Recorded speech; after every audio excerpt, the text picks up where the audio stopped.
What's up everybody, welcome back to another video. Today we're going to talk about my thoughts as a professional player on the Rigorer Austin Reaves 1. I have an in-depth review of them already on my channel, so make sure to check that out.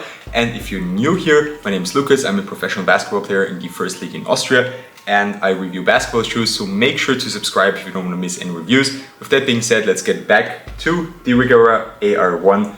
Retail price is 100 euros or dollars. You can get them at Kickscrew or at Rigorer directly. The retail price is really nice, especially considering the good performance of the shoe. We're going to start with traction performance.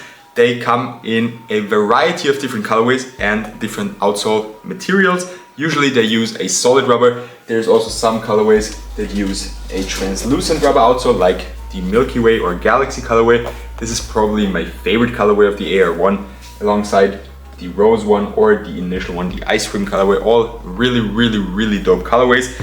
And this one right here is the Year of the Dragon. You've got a lot of dragon themes all over the upper, even on the insoles, which is pretty damn cool in my opinion. Now getting back to performance, they perform very well, especially also on dusty courts. The solid rubber outsole is also durable enough for outdoors in my opinion. I wouldn't recommend using the translucent one outdoors as it will wear off relatively quickly. And something else you can see on the outsole already is this kind of shank plate here. It's see-through, so if you take out the insoles of the shoe, you can actually see right through the outsole because of this shank plate that's used here. So you can see it's actually see-through. They've got a very nice strobe board, which increases stepping comfort a lot. The insole is nothing special apart from the nice design features they have on there. Apart from that, it's just a regular foam insole. And the cushioning setup is also not the strongest feature of the AR1. They are very low to the ground, kind of similar to the Curry line, the flow setups of the Curry line. So if you enjoyed these, if you don't need more impact protection than that, you should be good with the AR1 as well. If you're looking for more impact protection, these are probably not for you, as it's a very minimal setup with just enough impact protection. You can see they have a little bit of an extra cushioning layer here in the forefoot. You can see it very well on the translucent outsole. But as I said, it's a very stiff foam, and in general the shoe also needs some time to break in. It's a relatively stiff setup. Talking about the materials, all synthetic, and I like them, but as I said, they take a lot of time to break in. You can see I haven't worn these a lot, just around my flat, and they're still pretty stiff. If you compare it with a pair I've worn more times, here like the Milky Way or Galaxy colorway, you can see it gets better, but they're also still pretty stiff, so it takes some time for them to break in. Apart from that, the materials are supportive. They're not the most breathable, but they also hold up well, so they're relatively durable because they're also pretty thick. For support features, the AR1 is an excellent shoe. Also again, similar to the Curry line, very low to the ground and great support features. For one, I mentioned the shank plate or the see-through plate here on the outsole already. We have a very nice heel counter. It's a very stiff setup as well. Essentially the whole shoe has a very stiff setup. We've got this outrigger here on the side. Not good if you have wide feet, but good for support.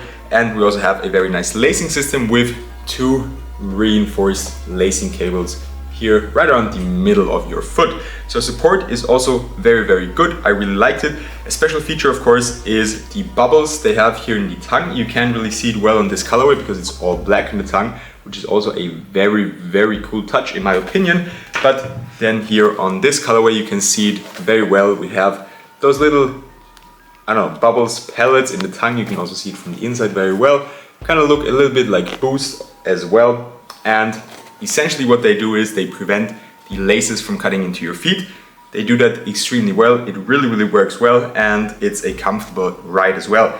For the last part, talking about the fit, as I mentioned already, they are very narrow.